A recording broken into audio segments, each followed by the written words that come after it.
വളരെ ഗൗരവമേറിയ ഒരു ചിന്ത ഇന്നത്തെ മോർണിംഗിനായി നമ്മൾ ചിന്തിക്കാം.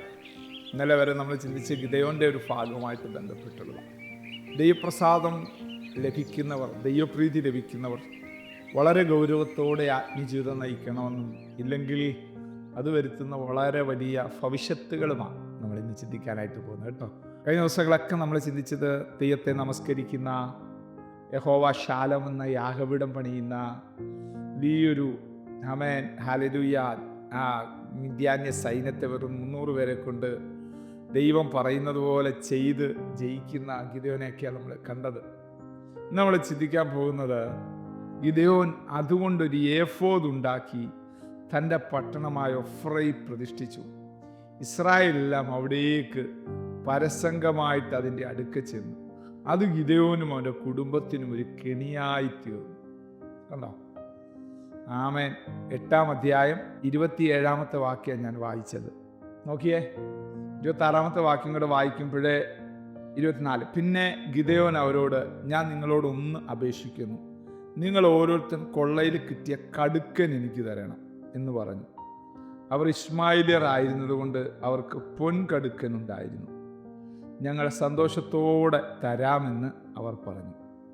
ഒരു വസ്ത്രം വിരിച്ച് ഓരോരുത്തരും കൊള്ളയിൽ കിട്ടിയ കടുക്കൻ അതിലിട്ടു. അവൻ ചോദിച്ചു വാങ്ങിയ പൊൻകടുക്കൻ്റെ തൂക്കം 1700 ശേക്കലായിരുന്നു.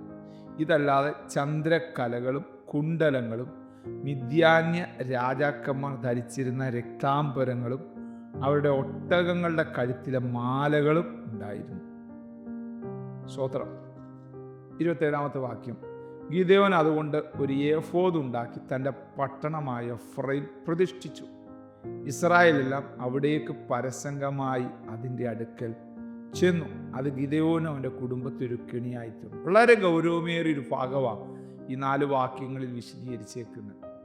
അപ്പൻ്റെ ബലിപീഠം ഇടിച്ച് ദൈവത്തിന് യാഗം കഴിച്ചവൻ, യഹോവ ശാലോം എന്ന് പേരിട്ട് യെരൂബാൽ എന്ന് അവന് പേര് കിട്ടി, ദൈവത്തിൻ്റെ യുദ്ധങ്ങളെ ദൈവം പറഞ്ഞ രീതിയിൽ നിർവഹിച്ചവൻ. നോക്കിയേ, ഇപ്പോൾ ഗിദെയോൻ എന്താ ചെയ്യുക? പൊൻകടുക്കനെ മേടിക്കുക. കുഞ്ഞെ, നീ കർത്താവിൻ്റെ നാമത്തിനു വേണ്ടി ഇറങ്ങിത്തിരിക്കുമ്പോൾ നിനക്ക് ആവശ്യത്തിനുള്ളതെല്ലാം ദൈവം തരും കേട്ടോ. നീ ചോദിച്ചതും ചോദിക്കാത്തതും എല്ലാം ദൈവം തരും. പക്ഷെ അത് നിന്റെ ഹൃദയത്തിലേക്ക് കയറ്റരുത്. നിന്റെ ഹൃദയത്തിലേക്ക് കയറ്റിയാൽ പോയി. ആ പൊൻകടുക്കൻ അവനെ വീഴ്ത്തി. കണ്ടോ? നേർച്ചക്കാളെ വെട്ടി ബാലിൻ്റെ ബലിപീഠത്തെ ഇടിച്ചു കളഞ്ഞ മനുഷ്യൻ്റെ കാര്യമാണ് പറയുന്നത്. മിദ്യാന്യ രാജാക്കന്മാർ ധരിച്ച പൊൻകടുക്കൻ, ഒട്ടകങ്ങളുടെ ചന്ദ്രക്കലകൾ ഒക്കെ എന്ത് ചെയ്യുക? അവരങ്ങ് എടുക്കുക. സന്തോഷത്തോടെ തരാമെന്ന് പറഞ്ഞവര്. ഇവിടെ നിന്നെ വീഴ്ത്താൻ പിശാച് ഏത് മാർഗം ഉപയോഗിക്കും? ഉണ്ടോ? നിന്നെ പിടിച്ചാൽ കിട്ടാത്ത മേഖലകളുണ്ട്. ശത്രുവിന് നല്ലവണ്ണം അറിയാം. എന്നാൽ നിന്നെ വീഴ്ത്താനുള്ള മണ്ഡലം അവൻ ഉപയോഗിക്കുന്നതിന് മുമ്പേ നീ അതിൽ നിന്ന് പുറത്തു വരണം. ഈ കടുക്കൻ അവന് അതിൻ്റെ പിന്നിൽ ചലിക്കുന്നൊരു വ്യാപാരം ഉണ്ടായിരുന്നു. അതിൻ്റെ പിന്നിൽ വ്യാപരിക്കുന്ന ഒരു ദുരാത്മമണ്ഡലം ഉണ്ടായിരുന്നു. അത് കിട്ടിക്കഴിഞ്ഞു. അവൻ്റെ ചിന്ത നേരെ യാഹ്വേയിലോട്ടല്ല പോയെ, യഹോവയിലേക്കല്ല പോയെ. ഇതുകൊണ്ട് എന്ത് ഉണ്ടാക്കാം? ഒരു ഏഫോദ് ഉണ്ടാക്കാം. മനുഷ്യനുണ്ടാക്കുന്ന ഏഫോദിനകത്ത് വാസം ചെയ്യുന്നവനല്ല എൻ്റെ ദൈവം.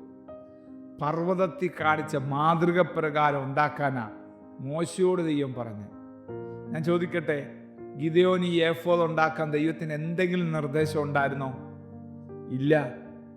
ദൈവത്തിന് നിർദ്ദേശമില്ലാത്ത കാര്യം നീ ചെയ്താലുണ്ടല്ലോ, ചിലപ്പോൾ നടന്നെന്നിരിക്കും, പക്ഷെ നിനക്കൊരു കെണിയാകാൻ സാധ്യതയുണ്ട്. ഹല്ലേലൂയ. ഈ സന്ദേശം കേട്ടുകൊണ്ടിരിക്കുന്ന പലരുടെയും ജീവിതത്തിനകത്ത് ഇന്നലെകളിൽ അങ്ങനെ ദൈവത്തോട് ആലോചന ചോദിക്കാൻ നിമിത്തം വന്ന ചില കെണികളെ സ്വർഗം എന്നേക്കുമായിട്ട് തകർത്ത് മാറ്റാൻ പോവുകയാണ്. അത് അവനൊരു കെണിയായിത്തീരും. കണ്ടോ? ഇസ്രായേലിൽ അതിൻ്റെ അടുക്കൽ ചെന്നു. 33-ാം വാക്യത്തിലേക്ക് വരുമ്പോഴോ, ഗിദെയോൻ മരിച്ച ശേഷം ഇസ്രായേൽ മക്കൾ വീണ്ടും പരസംഗമായി ബാൽ വിഗ്രഹങ്ങളുടെ അടുക്കൽ ചെന്ന് ബാൽ ബെരീത്തിനെ തങ്ങൾക്ക് ദേവനായി പ്രതിഷ്ഠിച്ചു.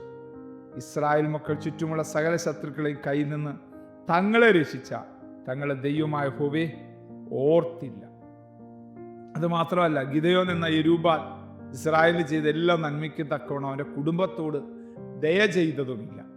അത് ചിലപ്പോൾ ഒരുപക്ഷെ ദൈവത്താൽ വന്നതായിരിക്കണം. ഏഫോദ് ഉണ്ടാക്കി അതിന് ആരാധന കഴിച്ച് പ്രതിഷ്ഠിച്ച് ആ ഒരു ലെവലിൽ പോകുന്ന ഒരു കുടുംബം, റൂട്ട് മാറിപ്പോയ ആ കുടുംബം, ഹല്ലേലൂയ, ദൈവത്തിൽ നിന്നുള്ള ദയയും ഒന്നും അർഹിക്കുന്നില്ല.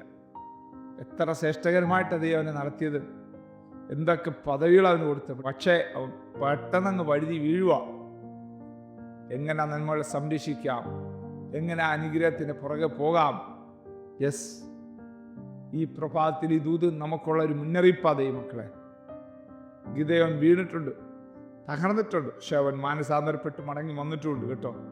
ഒരു മാനസാന്തരത്തിൻ്റെ അനുഭവം ഈ പ്രഭാതത്തിൽ നമുക്കുണ്ടാകുമെങ്കിൽ ചിലത് വഴിമാറിപ്പോകും, ചില ജീവിതത്തിൽ അനുഗ്രഹമായി തീരും. കണ്ണടയ്ക്കാൻ പ്രാർത്ഥിക്കുക. സ്വർഗീയ പിതാവേ, ഈ പ്രഭാതത്തിൽ ഞങ്ങളെ കേൾപ്പിച്ച ദൈവിക ദൂതുകൾ, ആലോചനകൾ അങ്ങിൽ നിന്ന് ഏറ്റെടുക്കട്ടെ, കരുത്ത് പകർന്നു.